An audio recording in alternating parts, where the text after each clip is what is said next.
Bisa kita mulai?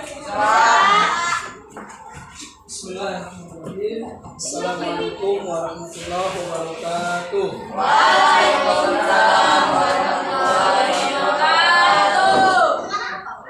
Alhamdulillahirabbil alamin wassalatu wassalamu ala asyrofil anbiya'i wal mursalin wa ala alihi wa sahbihi ajma'in.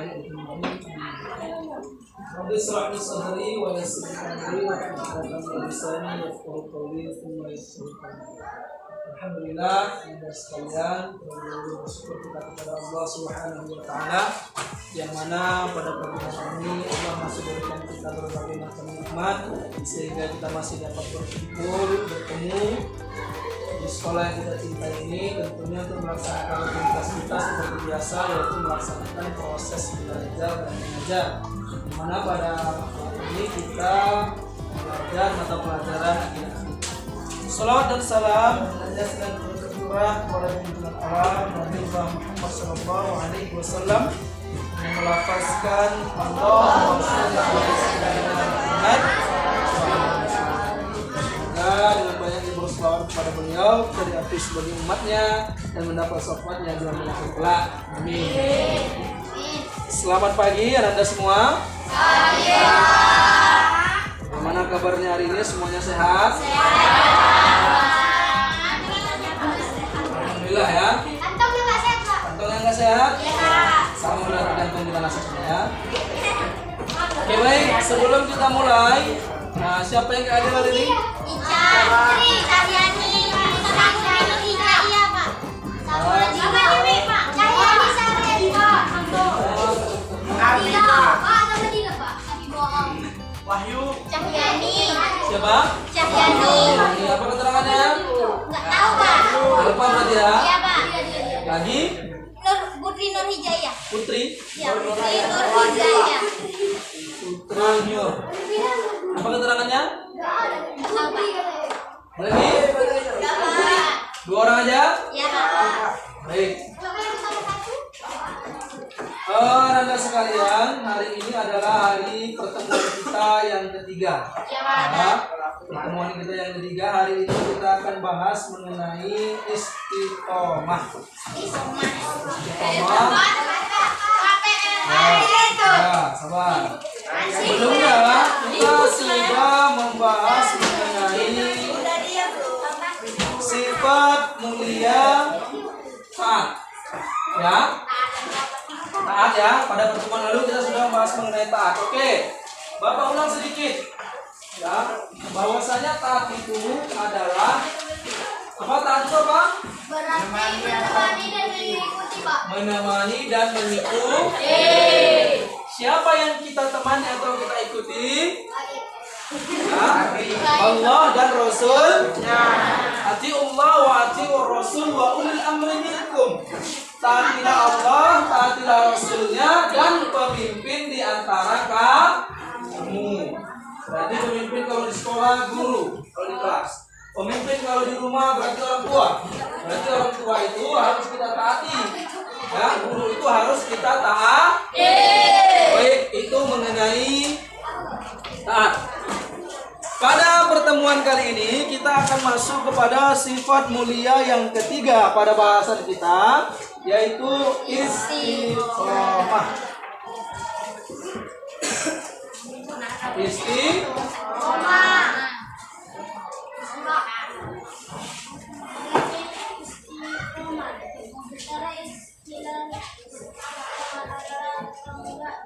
Tegak.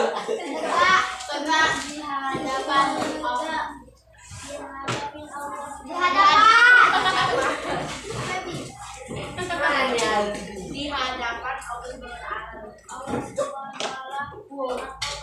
pada jalan yang lurus, tetap menjalankan kebenaran, menjalankan janji dengan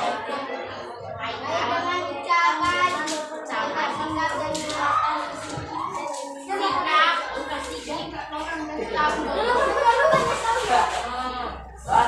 Yang lain dengarkan, lanjut. Yang lain dengarkan.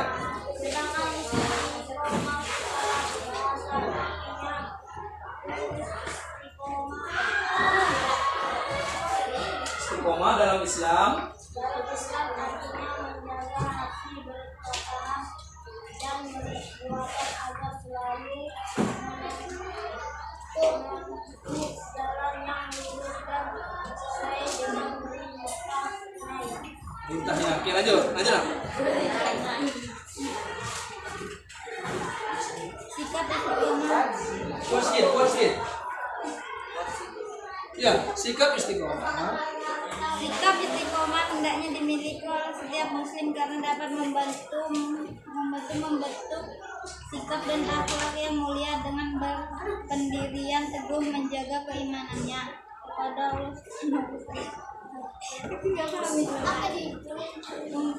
kemudian memerintahkan manusia untuk berlaku istiqomah agar tetap lurus di jalan Allah yaitu Islam. Oke, cukup. Kita bahas pengertiannya dulu. Ya, tadi teman kita sudah baca dan sudah sama-sama kita dengarkan bahwasanya istiqomah itu artinya ya tegak di hadapan Allah. Pak, tegak yang dimaksud bagaimana tegak seperti ini? Bukan, ya. Tegak yang dimaksud itu adalah tetap di jalan yang lurus. Jalan siapa yang lurus itu, Pak? Jalan yang telah ditunjukkan oleh Allah melalui nabinya Nabi Muhammad. Kita selalu berdoa kepada Allah untuk minta jalan yang lurus. Ketika kita sholat, dalam surah Al-Fatihah kita ucapkan ihdinas syiratal mustaqim. Artinya, tunjukilah kami jalan lurus. Ya, artinya kita selalu mohon kepada Allah supaya Allah itu tunjukkan kita jalan yang lurus, supaya kita tidak tersesat dalam mengarungi hidup di dunia ini. Kemudian dalam Islam secara bahasanya istiqomah itu artinya menjaga hati. Menjaga hati, perkataan dan perbuatan. Itu untuk pengertiannya. Jadi istiqomah itu dia kita lakukan secara terus menerus, continue, ya, terus menerus. Misalkan hari ini kita membaca Al-Quran, siap sholat subuh, maka besok kita lakukan lagi, siap sholat subuh kita baca Al-Quran lagi, besoknya lagi kita lakukan lagi. Itu namanya istiqomah, terus menerus. Dan Allah itu lebih suka kepada amalan yang sedikit tetapi istiqomah daripada yang banyak tapi sekali-sekali. Kita ini kadang-kadang ya kalau disuruh baca Al-Quran, kalau pas kita mau kadang-kadang 1 halaman 2 halaman sekali baca. Tapi kalau pas malas nggak baca sama sekali. Nah, Allah itu tidak suka seperti itu. Allah itu lebih suka 3 ayat saja. Ya, 3 ayat saja kita baca, tapi setiap hari. Besok 3 ayat, besok 3 ayat, besok 3 ayat, setiap hari. Itu yang disebut dengan istiqomah. Biar sedikit tapi selalu ada, daripada banyak tapi sekali-sekali. Sekali baca 2 halaman, tetapi 2 bulan lagi baru baca lagi 2 halaman. Seperti itu ya. Itu pengertiannya. Lanjut. Ya, kita masuk kepada bagaimana membiasakan diri kita berperilaku istiqomah. Rizky. Baca Rizky.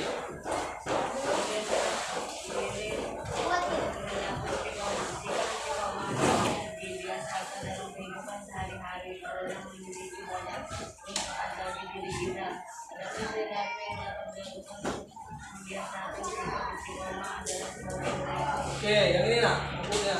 Dulu nyari ke depan nah. Kursimu kok arahnya ke belakang. Mana punya? Bapak di depan, kau di belakang, ini kecil lah kalau kamu. Iya, di depan. Ya, lanjut. Beramal saleh sifat perkataan. B. Berusaha menjalankan perintah Allah dengan baik dan menjauhi semua larangannya. C. Selalu menaati peraturan baik di rumah, di sekolah maupun di masyarakat. D. Teguh pada keyakinannya dan tidak mudah terpengaruh orang lain. E. Selalu mengingat Allah dimanapun berada sehingga tidak mudah terbujuk oleh godaan setan untuk melakukan semua dosa. Oke, itu adalah hal-hal yang bisa kita lakukan untuk membiasakan diri kita itu berperilaku istiqomah. Yang pertama, beramal soleh setiap kesempatan. Setiap ada kesempatan gunakanlah untuk beribadah. Dan ingat, beribadah itu bukan hanya sholat. Jadi, beribadah ibadah itu bukan hanya sholat. Membantu orang tua itu ibadah. Apalagi mengerjakan tugas PR itu ibadah. Apalagi membantu guru. Kemudian berzikir, sholawatan, ibadah. Bahkan ya mengambil duri di jalan saja pun termasuk ibadah. Kita mau lewat nih.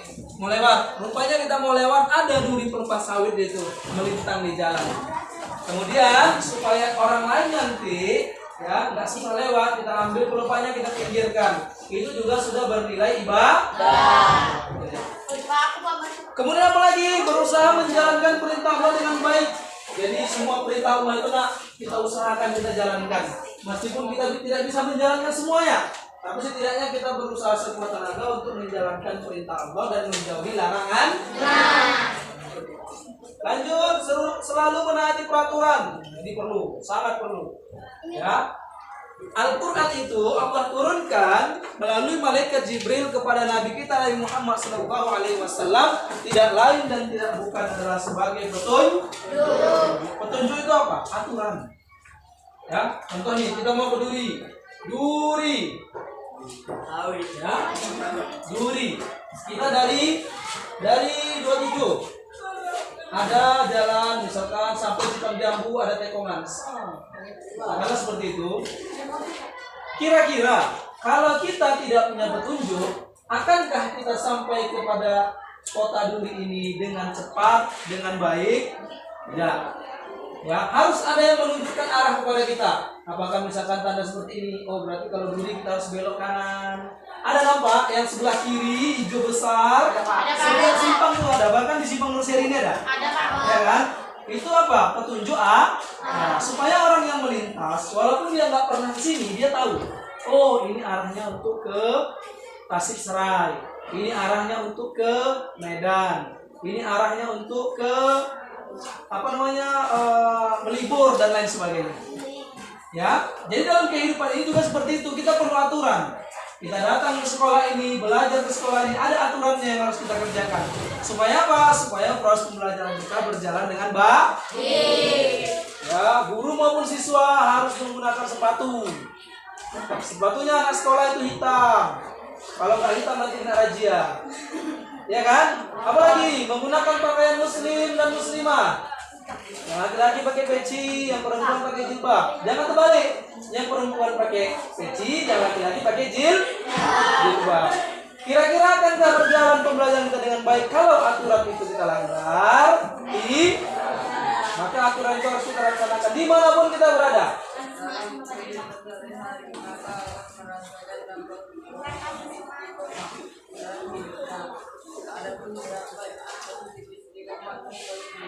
Oke, lanjut.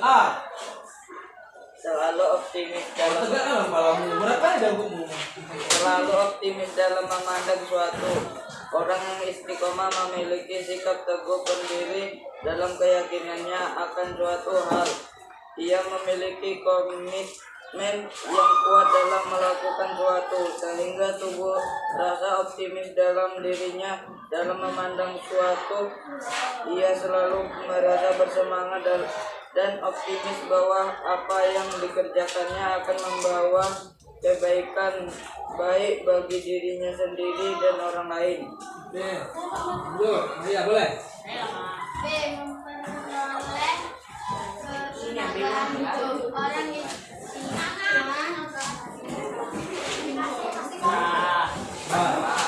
istiqomah maupun bersikap konsisten terhadap jalan hidup.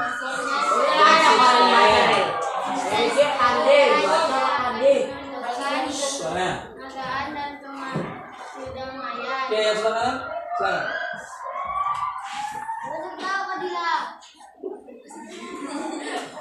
Gaskan. Belum habis. Hah? Ya. Iya, yakin. Apa yang dilalui merupakan sebuah jalan yang benar. Oke, itu dia. Yang kedua, yang ketiga yang C, silakan. Saya memiliki keberanian. Orang yang istiqomah tidak akan mudah takut dalam menghadapi suatu hal, karena ia selalu memiliki sikap optimis dalam menghadapi apapun dalam hidupnya. Oke, lanjut yang belakang. Duduk. Siapa namanya? Masih deh, Pak. Siapa namanya? Aldo. Hah? Aldo. Coba baca, Aldo. Dengar suaranya. Dia akan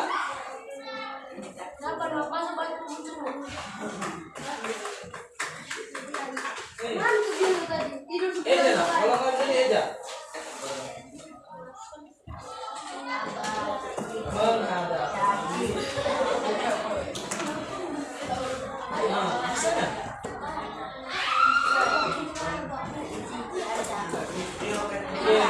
Iya bagus.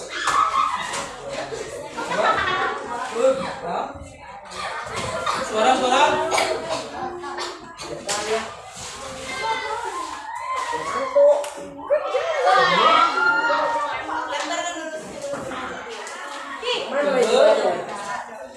Oke, siapa bilang si Aldo nggak bisa baca? Jangan suruh baca ke Bapak. Bapak dengar si Aldo itu bukan nggak bisa baca, Tapi maaf, hanya kurang sering membaca. Akhirnya membacanya itu terbata-bata, ya kan? Nah, kalau kita rajin membaca, maka bacaan kita juga akan baik. Ingat nak, manusia itu tidak ada yang bodoh. Coba ulangi sekali lagi, manusia itu tidak ada yang bodoh. Yang ada itu adalah malas belajar. Jadi jangan katakan kepada diri kita, saya tidak bisa, aku tidak bisa. Oh tidak. Ya, yang ada adalah aku kurang belajar. Saya kurang belajar. Baik. Itu tadi adalah dampak positif dari istiqomah. Yang pertama, selalu optimis dalam memandang sesuatu. Bisa nih, bisa. Aku pasti bisa. Nah, gitu. Kemudian memperoleh keterangan hidup. Nah, untuk mengisi nilai psikomotorik kita pada bab ini, Bapak ingin kalian kembali ke halaman 31, perhatikan. Di halaman 31 di sana ada dalil bertobat beserta artinya. Nah, sebagai nilai praktek, Bapak ingin kalian tuliskan ya sebagus mungkin di kertas HPS. Oh itu Pak, Di kertas HPS kalian tulis secantik mungkin dalilnya beserta artinya untuk nilai praktek. Paham? Nanti di kertas itu cantumkan nama kalian. Ya.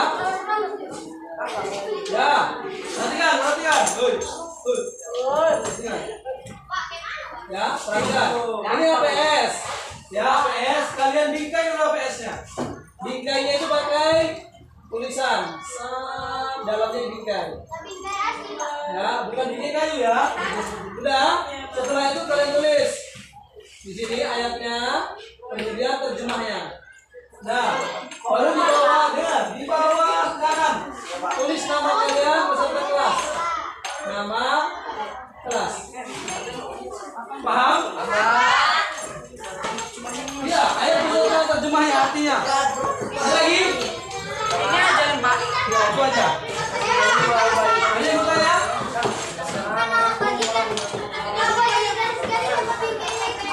Pak, boleh. Bingkainya boleh dibuat secantik mungkin tetap. Tapi bingkainya bukan bingkai kayu ya. Bingkai kardus. Hah? Pak. Buat dibawa di pertemuan yang akan datang. Jadi bawanya hari Kamis depan ya, Kamis depan kumpulan bersama. Sebagai nilai Pak. Ada lagi yang bertanya? Baik, kalau tidak ada